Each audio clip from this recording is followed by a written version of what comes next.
The Senate says, we have a plan. Well, great. Pass the damn thing, all right? And send it over here, and let's have real negotiations instead of sitting over there rooting for a government shutdown. Welcome back to Hardball. That was House Speaker John Boehner. Bit fired up this morning. He's playing tough. Now so are the Democrats. Here's Senator Chuck Schumer Tuesday talking to colleagues before the start of a conference call with reporters that, by the way, he didn't know that reporters could hear already and that they were recording. Let's listen. I always use the word extreme. That's what the caucus instructed me to do the other week. Extreme cuts and all these riders. And Boehner's in a box. But if he supports the Tea Party, there's going to inevitably be a shutdown. Well, here's House Majority Leader Eric Cantor reacting to Schumer late yesterday. Take a listen. Today, I think we did find out that Chuck Schumer is intent on playing political games. You know, when he decides to tell his caucus to depict Republicans in the House as not serious, and that somehow to depict every spending cut as being nonsensical, that is the thing that's not serious. Well, there you go. Shock that politics is being played on Capitol Hill. So is a shutdown looking more or less likely to happen? Do both sides think they have the upper hand? Major Garrett covers Congress for the National Journal, and a former seatmate of mine in the White House briefing room, David Sanger, is the chief Washington correspondent for the New York Times. And Major and I always know when David would show up in that briefing room, we'd always wonder, all right, what does he have that he's got on us? We're actually got some breaking news out of Libya that we're going to touch on in a few minutes. But Major, let me start with you about the shutdown talk. It was at I think it was at a National Journal forum yesterday. We had Howard Dean going, hey, if I were the DNC chair, this would be great. But I've heard the same thing out of some Tea Party conservatives that have said the same thing about shutdown and all of this. Who's right here, and is either side really rooting for a shutdown? Well, I think there are factions in both sides, Chuck, who are rooting for a shutdown. But the practical political truth is this right now. Neither side can move the needle in their favor demonstrably enough to give them the ultimate confidence to provoke a shutdown. So neither side is willing yet to go that route because they don't know how it's going to play out. Democrats think Republicans will be blamed, just as they were in the mid-'90s. Republicans believe, because of the magnitude of the deficit and debt problems, Democrats at least will partially be blamed. And neither side, when they look at the polling data internally, can be sure how it's going to play out. So neither side is prepared to go to the mattresses, at least quite yet, on the shutdown. Now, here's the most important thing that's happened in the last 24 hours. Negotiations have recommenced between the Senate Majority Leader's Chief of Staff, David Crone, and the Speaker Boehner's Chief of Staff, Barry Jackson. They're at least talking, something they haven't been doing for the last 3 or 4 days. If they agree on a number, Chuck, then the next thing they have to do is agree on the underlying line-by-line spending cuts underneath that number. Those are huge problems still unresolved. That's where we are.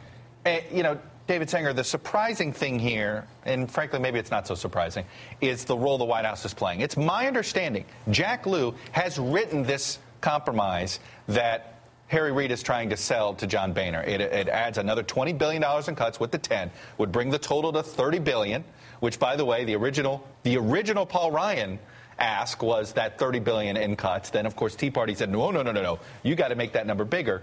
So that's the White, but the White House doesn't want to own this today. Jay Carney at the briefing today, we're not getting behind any plan. They really continue to want to stay out of this thing. They do, and the political reason, I think, was really touched on when you referred to 1994. And it's a huge risk for both sides about who would be blamed.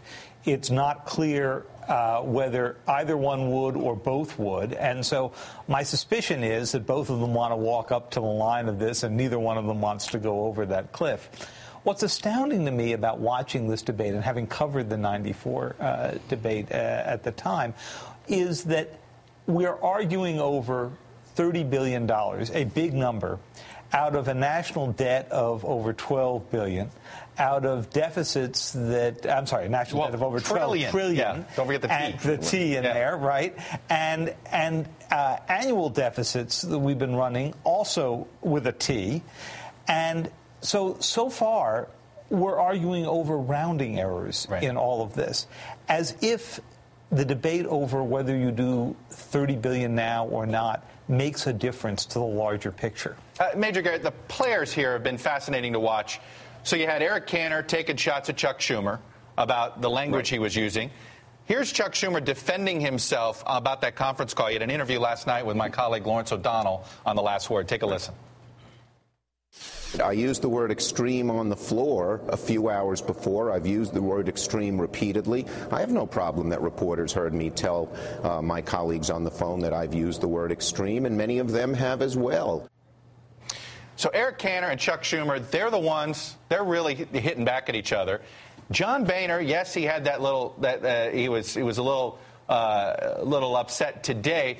But you get the feeling that Boehner and Reid, they're trying to cut a deal. Boehner and Bill Daley at the White House, they want to cut a deal. But how much do Schumer and Cantor, is this a real fight, and they want to fight more than maybe their leadership wants to? Well, look, it's to use a cliche, a shop-worn cliche, it's a good cop, bad cop. The speaker is the speaker. He's trying to work out a legislative compromise with his counterpart in the Senate, the Majority Leader, Senator Reid. Meanwhile, Cantor beneath Boehner and Schumer beneath Reid try to keep the base or the rank and file jacked up and ready to go to fight, because until there's a compromise, both sides, again, is trying to position for maximum favorable impressions in the public mind. And until that solidifies, they're going to keep fighting.